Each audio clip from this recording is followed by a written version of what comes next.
Salut tout le monde et bienvenue dans cette vidéo des bases avant la PACES où on va reprendre tout ce que vous êtes censé avoir vu sur l'ADN au lycée, voire même un peu plus. D'abord, on va situer l'ADN. Il se trouve en fait dans chaque cellule de notre corps à l'intérieur du noyau qui le protège. Enfin, quasiment chaque cellule puisqu'il existe des cellules qui ne possèdent pas de noyau, comme les globules rouges, et donc qui ne possèdent pas d'ADN. Mais en général, retenez que l'ADN se trouve dans le noyau, à l'intérieur des cellules. L'ADN contient les gènes, c'est-à-dire une énorme quantité d'informations sous forme d'une succession de 4 lettres qu'on va détailler juste après. L'ensemble des gènes, qu'on appelle le génome, est un peu comme un grand livre de cuisine qui contient les recettes pour fabriquer toutes les protéines de l'organisme. Chaque cellule possède donc l'information pour créer n'importe quel type de cellule. On peut retrouver dans les cellules de notre peau, par exemple, les informations nécessaires aux cellules nerveuses et aux cellules musculaires. Les gènes ne sont donc pas tous exprimés, mais on verra ça un petit peu plus tard. L'ADN est en forme de double hélice, avec donc deux brins qui tournent dans le sens inverse. C'est ce qu'on appelle un polymère, une molécule géante formée d'une succession d'unités qui se ressemblent. Ici, l'unité, c'est le nucléotide, composé d'un phosphate, d'un sucre et d'une base azotée. Le sucre, c'est un pentose, c'est-à-dire un ose, un sucre, qui est constitué de 5 carbones.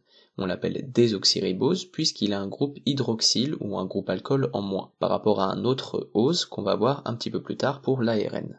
D'ailleurs, si vous avez un petit peu de mal avec tout ce qui est chimie organique, groupe caractéristiques, etc., je vous conseille d'aller voir ma vidéo sur le sujet, elle devrait s'afficher juste là. Pour la base azotée, on va avoir 4 bases différentes qu'on appelle A, T, C et G, pour adénine, thymine, cytosine et guanine. C'est donc cette partie du nucléotide qui va le différencier d'un autre, puisque les phosphates et les sucres sont les mêmes. L'information génétique est constituée par une succession de nucléotides aux bases azotées différentes, qu'on peut simplifier par une succession de A, T, C et de G. Les deux brins qui constituent l'ADN sont correspondants. Si vous avez un A à gauche, vous aurez un T à droite, et inversement, si vous avez un T à gauche, vous aurez un A à droite. Si vous avez un C à gauche, vous aurez un G à droite, et inversement. On va donc maintenant voir comment la cellule va se diviser. Imaginez que vous vous êtes blessé par exemple, et pour refermer la coupure sur votre bras, les cellules de votre peau qui se trouvent aux extrémités de la coupure doivent se multiplier pour remplir l'espace et reformer une peau imperméable.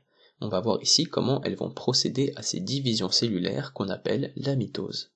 La mitose est un des éléments de la vie de la cellule. Si on part d'une petite cellule qui vient de naître, elle va connaître une première phase de croissance qu'on appelle G1. Ensuite, tout son matériel génétique va se recopier pour avoir l'ADN en double et préparer la division cellulaire qui va arriver. La réplication de l'ADN est dite conservative.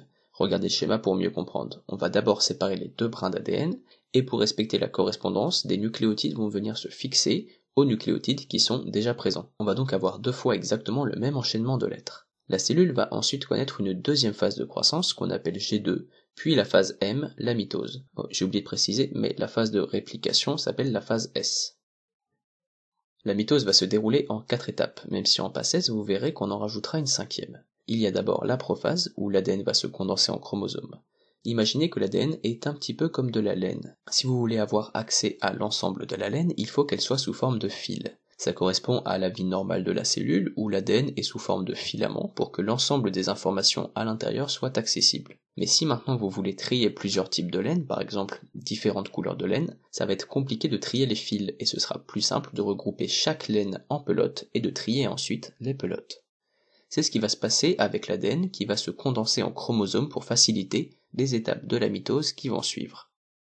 Pendant cette partie, l'ADN n'est pas lisible par la cellule, qui donc ne peut pas jouer son rôle. C'est pour ça que la mitose est une étape très brève dans la vie de la cellule, parce que c'est un moment où elle se met entre guillemets en pause biologique. On a donc des chromosomes constitués chacun de 2 chromatides reliés au milieu par un centromère. Chez l'homme, il y a 23 paires de chromosomes, donc 46 quand la mitose a lieu. Ici, pour simplifier, on va en mettre 2 paires de différentes tailles pour mieux les différencier. Enfin, pendant la prophase encore, on va avoir l'enveloppe du noyau qui va se désagréger, et des protéines qui vont s'agencer entre le centre de la cellule qu'on appelle l'équateur et ses extrémités qu'on appelle les pôles, comme si on comparait notre cellule à une planète. Ensuite, pendant la métaphase, les chromosomes vont se placer au centre de la cellule, donc sur la plaque équatoriale. Le centromère va se trouver parfaitement au centre avec une chromatide de chaque côté pour tous les chromosomes. Troisième étape, l'anaphase, où les centromères vont se détacher et les chromosomes vont se séparer en 2 chromatides. Chaque chromatide va migrer à un pôle opposé de la cellule en suivant les protéines qui se sont placées en prophase.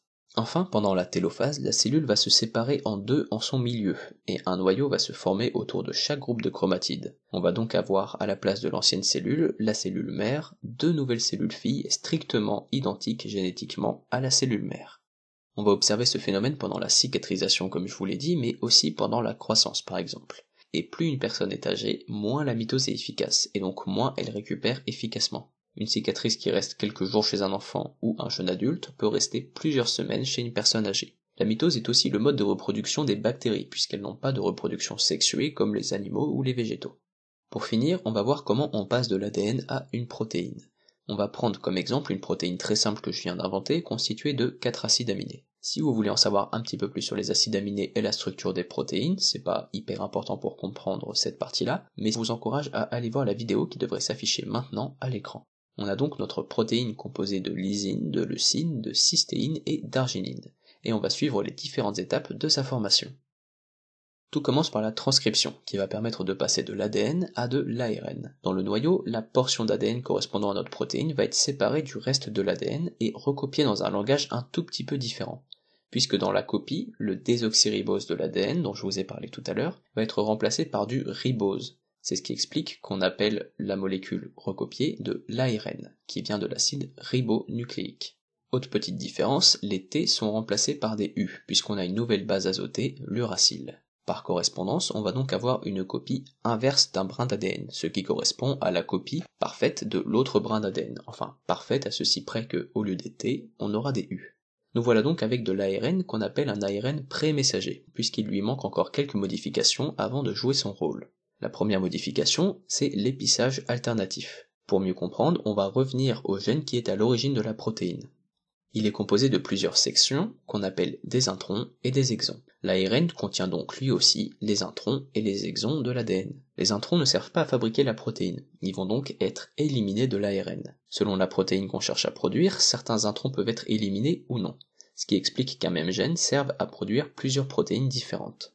D'autres modifications vont permettre de protéger l'ARN quand il sera envoyé dans la cellule. Pour l'instant, dans le noyau, il est à l'abri, mais à l'extérieur, il risque de se faire dégrader. Et enfin, on peut passer à la traduction. Une fois que l'ARN est mature, c'est-à-dire que toutes les modifications ont eu lieu, il est appelé ARN messager, et il va être envoyé hors du noyau. Une fois que l'ARN est mature, c'est-à-dire que toutes les modifications ont eu lieu, il est appelé ARN messager. Il va pouvoir être envoyé hors du noyau, dans la cellule, pour être traduit. L'enzyme responsable de la traduction est le ribosome. Son rôle est de lire l'ARN et pour chaque triplet de nucléotides, c'est-à-dire chaque 3 lettres qui s'enchaînent, qu'on appelle des codons, on va assigner un acide aminé. Comme vous pouvez le voir avec ce code génétique, AAG va donner la lysine, CUA va donner la leucine, UGC va donner la cystéine et CGU va donner l'arginine. On a donc notre protéine qui a été synthétisée et qui va maintenant pouvoir jouer son rôle dans la cellule. Bon, dans les faits, il y a encore quelques modifications qu'on appelle des modifications post-traductionnelles, donc après la traduction qui vont avoir lieu, mais on verra ça dans une autre vidéo qu'on s'intéressera plus globalement à ce sujet-là. Pour résumer, on a dans le noyau de l'ADN qui est transcrit en ARN, c'est un ARN pré-messager qui va subir quelques modifications comme l'épissage alternatif pour devenir de l'ARN messager. Il va ensuite être envoyé en dehors du noyau pour être traduit en protéines par l'intermédiaire de ribosomes qui associent 3 nucléotides à un acide aminé. Pour finir, on va juste voir ce qu'une petite erreur dans ce processus peut entraîner. On va prendre 2 exemples. Imaginons d'abord qu'une erreur pendant la transcription ait remplacé ce C par un U. Si on regarde notre code génétique, on voit que ça n'aurait rien changé puisque l'acide aminé aurait été le même, on aurait eu de la cystéine. Ce serait ce qu'on appelle une mutation silencieuse puisqu'elle n'a aucune conséquence sur la protéine finale. Par contre, deuxième exemple, si le C avait été remplacé par un G, d'après le code génétique, on aurait eu un autre acide aminé à la place. On aurait eu du tryptophane au lieu de la cystéine. Ces 2 acides aminés n'ont pas les mêmes propriétés, donc la protéine finale n'aura pas la même forme et donc pas la même fonction. Donc si cette erreur a lieu pendant le recopiage de l'ADN, c'est pas très grave, on va avoir des protéines qui ne vont pas marcher sur le moment, mais quand on va vouloir les refaire, il n'y aura pas cette erreur, et donc ça marchera. Mais si l'erreur se trouve à l'origine dans l'ADN, on va avoir un organisme qui va avoir des protéines défectueuses tout le temps. Il pourra tomber malade, ou tout simplement, il va mourir. Voilà, je pense qu'avec ça on a vu l'essentiel, n'hésitez pas à commenter si vous avez des questions ou quoi que ce soit, likez, partagez si ça vous a plu, et abonnez-vous pour ne pas rater les prochaines vidéos.